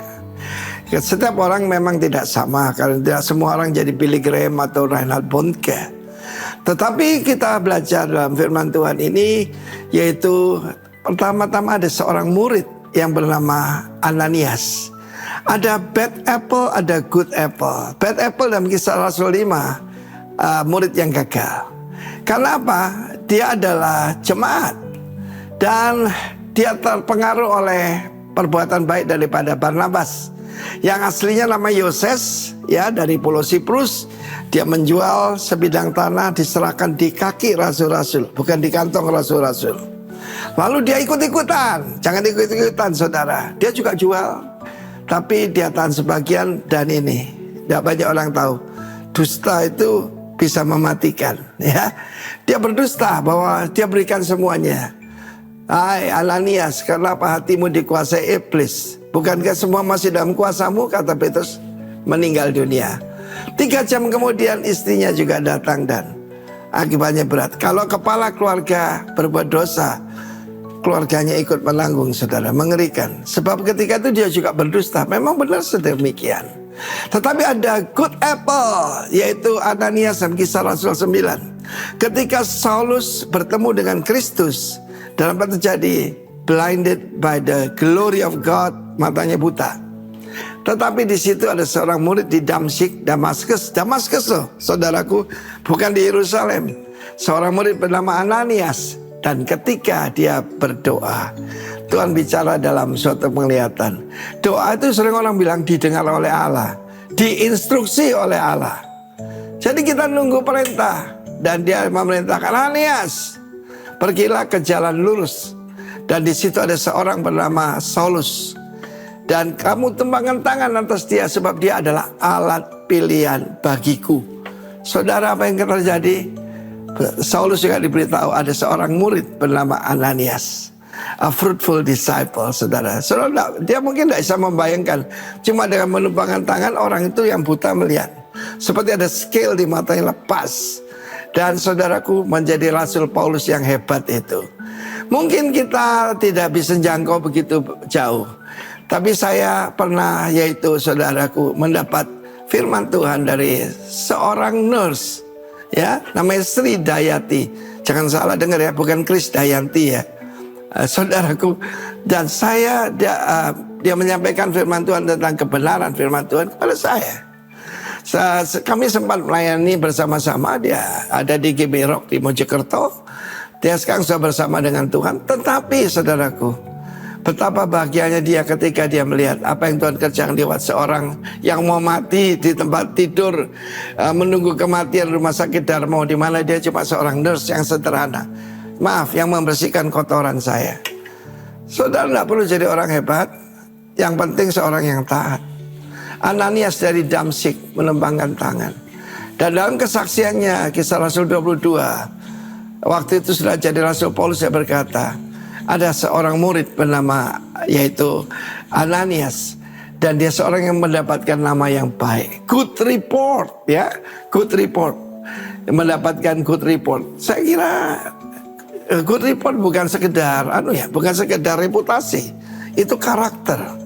Apakah saudara saya sebagai warga kerajaan punya good report di tengah-tengah masyarakat? Itu kunci mulai daripada menjadi berbuah. Sebab saudaraku, kalau ada bad apple, kita mesti selidiki dari akarnya, dari hatinya.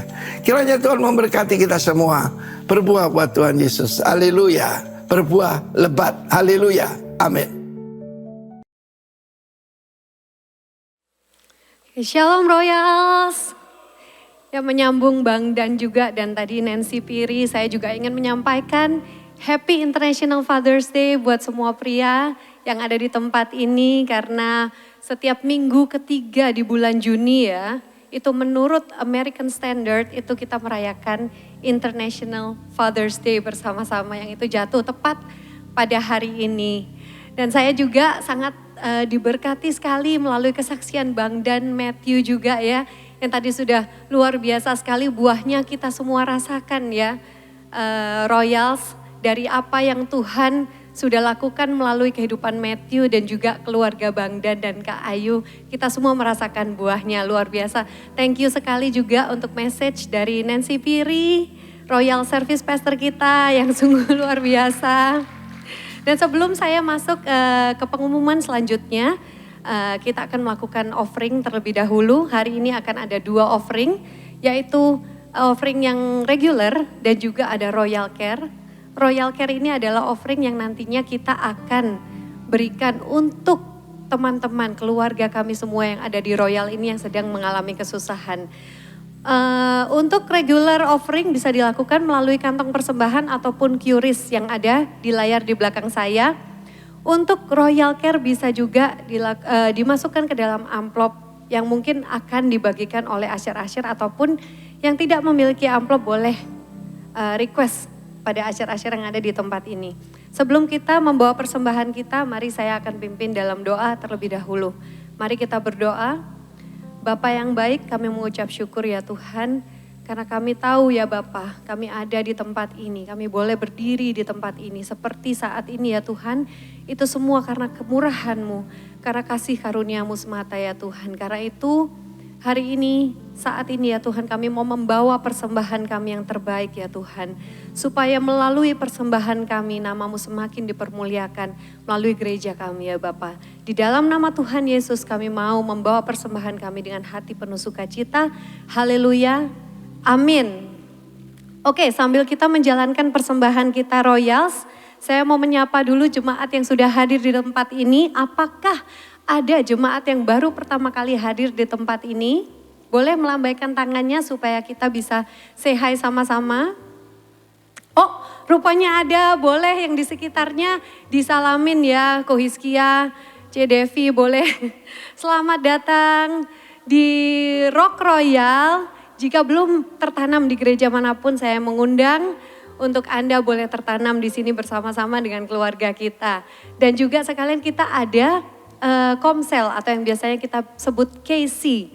Di sana juga kita bisa mempraktekkan buah roh kita ya. Bersama dengan teman-teman kita, bersama dengan gembala-gembala kita. Kita saling support, kita saling mengisi.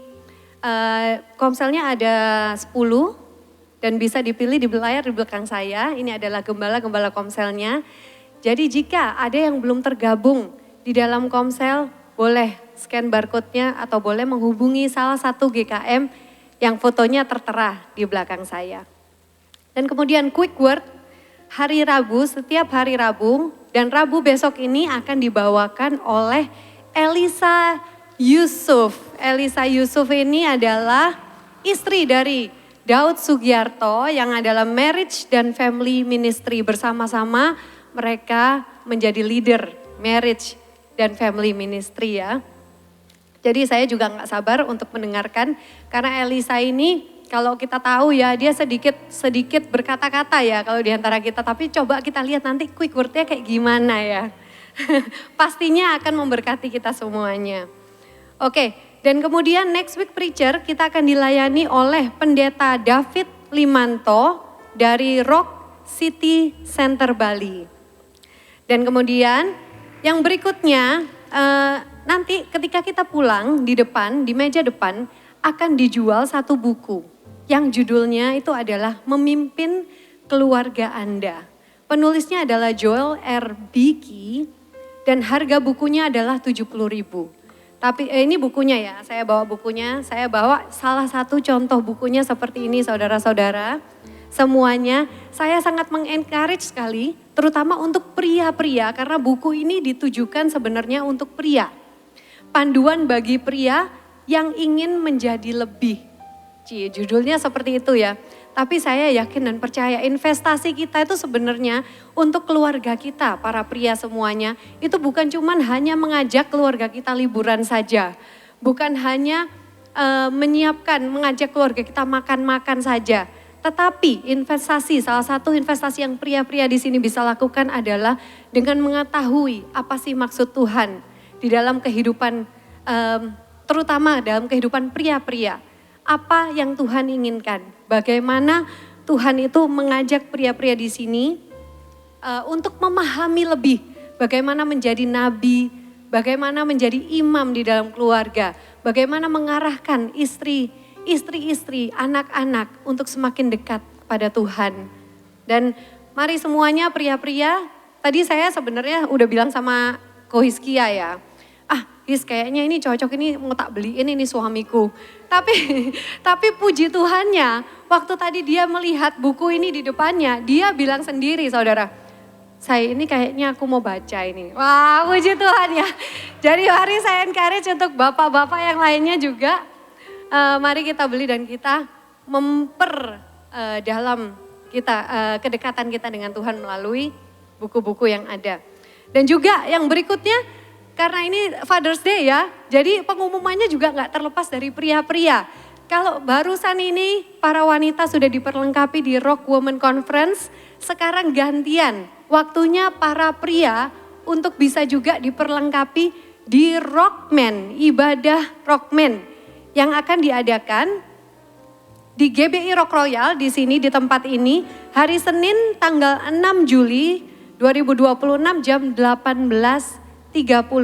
Jadi saya juga meng-encourage bapak-bapak yang mungkin gak pergi liburan ya, yang masih ada di Surabaya untuk datang bersama-sama dan ibadah ini akan dilayani oleh pendeta Risendo B. Maulani. Oke, dan kemudian hospitality kita akan hari ini diberkati dan dikenyangkan oleh pumpkin pudding yang sudah disiapkan oleh hospitality ministry kita di luar. Boleh berikan tepuk tangan untuk hospitality ministry kita. Dan juga yang terakhir saya akan mengundang Pastor Richard Limanto untuk doa berkat.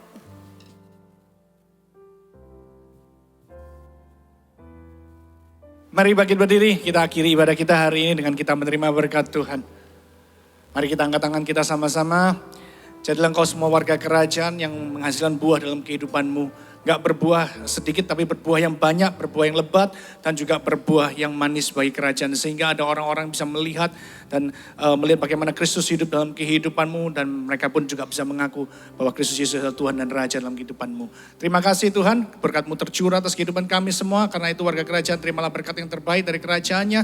Turun memberkati engkau semuanya mulai hari ini, sekarang bahkan sampai selama-lamanya. Kita semuanya sudah terima berkat Tuhan, kita mau sama-sama katakan amin. God bless you all. Sampai bertemu minggu depan.